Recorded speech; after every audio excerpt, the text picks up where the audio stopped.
সাংবাদিকদের প্রশ্ন শুনে শুভেন্দু অধিকারীর গলা কিন্তু কেঁপে উঠল। কি প্রশ্ন ছিল? যে আপনি কি ভবানীপুরে দাঁড়াবেন?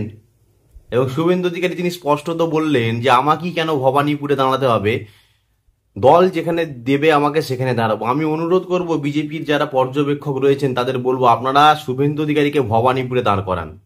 খুব বড় বড় কথা বলেছিলেন নন্দীগ্রামে যখন দাঁড়িয়েছিলেন এবং লোডশেডিং করে 1956 ভোটে মমতা বন্দ্যোপাধ্যায়কে যখন হারিয়েছিলেন, এবং সেটা কিভাবে হারিয়েছিলেন আমরা সকলে জানি।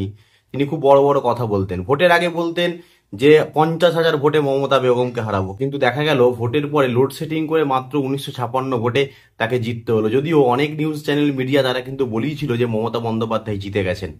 যাই হোক, আমি সেই সমস্ত প্রসঙ্গে আসছি না।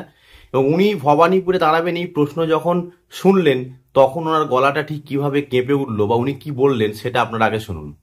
বারবার আমরা বলছি যে উনাকে হারাবো, আবার নন্দীগ্রাম রিপিট হবে। ভবানীপুর সিটটা তো বিজেপি সিট। 2019 সালে যখন বিজেপি 18টা সিটে জিতছে তখনও ভবানীপুর থেকে মাত্র 2,000-2,500-এর ডিফারেন্স। কি বললেন যে নন্দীগ্রামে রিপিট হবে ভবানীপুরে? আপনি কি তাহলে এবার ভবানীপুরে না না, আমাকে দাঁড়াতে হবে কেন? ভারতীয় জনতা পার্টি ব্যক্তিবাদে বিশ্বাস করে না। আর আমি এগুলো জেনেই বিজেপিতে এসেছি 5 বছর 5.5 বছর আগে।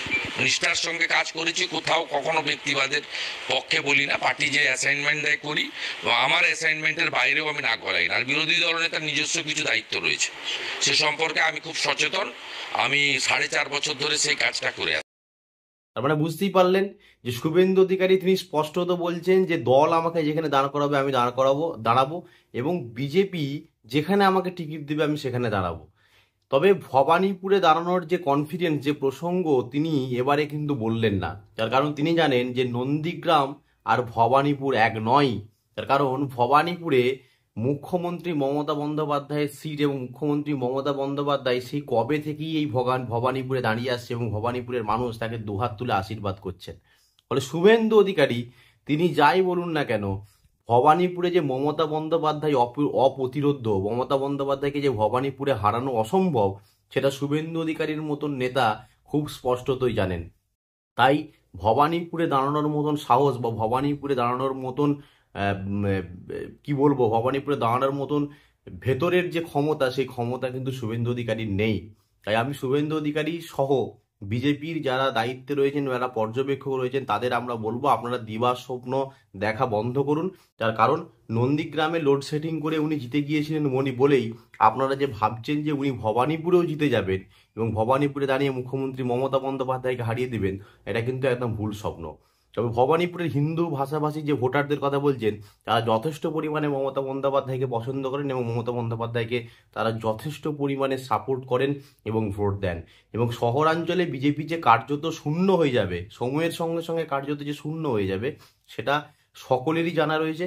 এবং 2026-এ শুধুমাত্র ভবানীপুর নয়, নন্দীগ্রামেও শুভেন্দু অধিকারী হারতে পারেন। নন্দীগ্রামেও শুভেন্দু অধিকারী হারতে পারেন। আমি শুভেন্দু অধিকারীকে অনুরোধ করব যে আপনি দয়া করে নন্দীগ্রামের দিকে নজর দিন, ভবানীপুরের দিকে আপনাকে নজর দিতে হবে না। কারণ ভবানীপুর সিটটা মুখ্যমন্ত্রী মমতা বন্দ্যোপাধ্যায়ের সিট এবং মমতা বন্দ্যোপাধ্যায় কার্যতই ভবানীপুরের এই সিটে বা ভবানীপুরের এই কেন্দ্রে তারা কিন্তু জিতবেন, তিনি কিন্তু জিতবেন। এবং ভবানীপুরের আমি একটা সমীক্ষা করেছিলাম যে সেখানে কে জিততে পারে, শুভেন্দু না মমতা, যদি শুভেন্দু অধিকারী প্রার্থী হন। কিন্তু সেই সমীক্ষাতে আমরা দেখিয়েছি যে মমতা বন্দ্যোপাধ্যায় কার্যত ভবানীপুর থেকে জিততে পারেন এবং তার জেতার সম্ভাবনা কিন্তু প্রবল। শুধু ভবানীপুর নয়, কলকাতার আশেপাশের কলকাতা কর্পোরেশনের বাকি যতগুলো সিট আছে সেই সমস্ত সিটেই কিন্তু তৃণমূল কংগ্রেসের জেতার সম্ভাবনা রয়েছে। শুধুমাত্র জোড়াসাঁকোতে একটু বিজেপির পাল্লা ভারী আছে। ভালো থাকবেন, সকলে সুস্থ থাকবেন, নিয়মিত আমাদের প্রতিবেদন দেখতে থাকবেন।